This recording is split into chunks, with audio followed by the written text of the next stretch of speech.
গ্রীষ্মের season start হওয়ার সাথে সাথে যে সমস্ত বন্ধুরা তাদের হোম ওয়ার্কআউটকে স্টপ করে দেন বা যে সমস্ত বন্ধুরা রানিং শুরু করেছিলেন তারা কিন্তু গ্রীষ্মের স্টার্ট হওয়ার সাথে সাথেই তাদের রানিংকে পুরোপুরি স্টপ করে দেয়।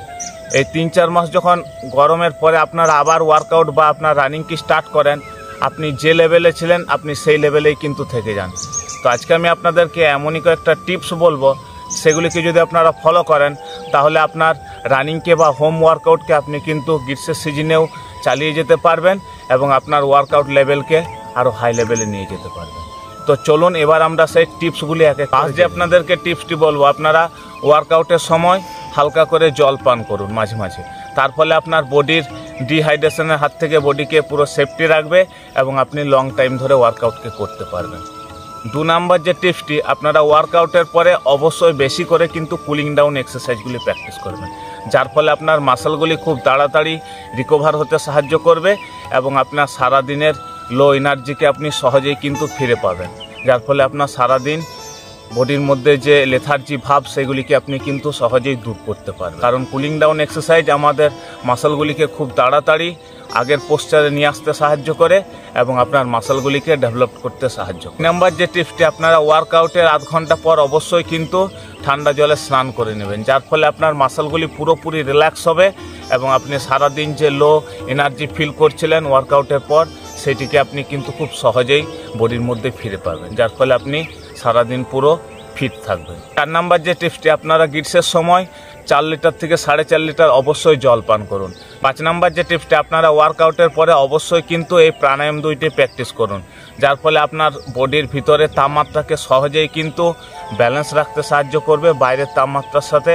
তো চলুন সেই প্রাণায়াম 2টি জেনে নিন। প্রথমে আপনারা এইভাবে কোনো শান্ত পরিবেশে বসুন। ওয়ার্কআউটের কিন্তু 10 থেকে 15 মিনিট পর আপনারা এই প্রাণায়াম 2টি প্র্যাকটিস করবেন। লম্বা শ্বাস নিন এবং শ্বাসকে যখন বাইরে বের করবেন আপনি মনে মনে ফিল করুন যে আপনার ভিতরের অর্গানগুলি পুরোপুরি রিল্যাক্স হচ্ছে, আর যখন আপনি শ্বাস নেবেন তখন মনে মনে ফিল করুন যে আপনার শরীরের মধ্যে বাইরের পজিটিভ এনার্জি প্রবেশ করছে।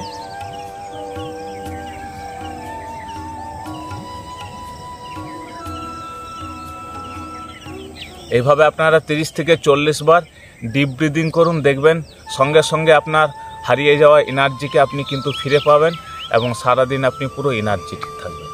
এই প্রাণায়ামটিকে বলা হয় চন্দ্রভেদী প্রাণায়াম। এটি আমাদের চন্দ্রনাড়িকে পুরো অ্যাক্টিভ করা হয়, যার ফলে আমাদের বডির ভিতরের তাপমাত্রাকে খুব সহজেই বাইরে বের করে দেয় এবং বডিকে পুরো রিল্যাক্স করতে সাহায্য করে। তো আপনারা এইভাবে বাম হাতকে হাঁটুর উপরে রাখুন এবং আপনার প্রথমে ডান নাসিকাকে বন্ধ করুন এবং বাম নাসিকা দিয়ে শ্বাস নেবেন এবং বাম নাসিকাকে বন্ধ করে ডান নাসিকা দিয়ে শ্বাসকে বাইরে বের করবেন। আবার ডান নাসিকাকে বন্ধ করে বাম নাসিকা দিয়ে শ্বাস নেবেন এবং বাম নাসিকাকে বন্ধ করে ডান নাসিকা দিয়ে শ্বাসকে বাইরে বের করবেন। আবার বাম নাসিকা দিয়ে শ্বাস নেবেন, বাম নাসিকা বন্ধ।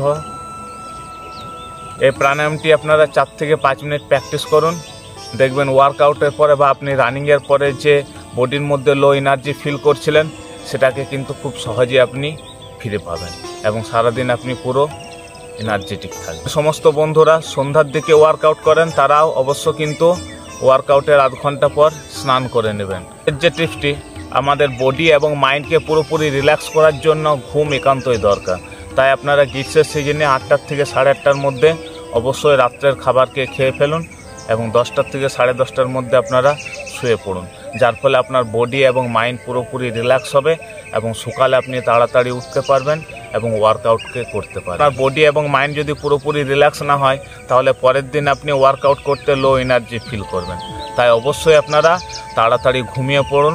এই টিপসগুলিকে ফলো করে আপনার ওয়ার্কআউটের মধ্যে আপনি যদি চেঞ্জেস দেখতে পান তাহলে অবশ্যই কমেন্ট সেকশনে কমেন্ট করে যাবেন, যাতে এই কমেন্ট পড়ে অন্যরাও আরও বেশি নিজেকে মোটিভেট করতে পারে। আর ভিডিওটা কেমন লাগলো অবশ্যই কমেন্ট সেকশনে কমেন্ট করবেন। ভিডিওটা শেষ পর্যন্ত দেখার জন্য অসংখ্য ধন্যবাদ।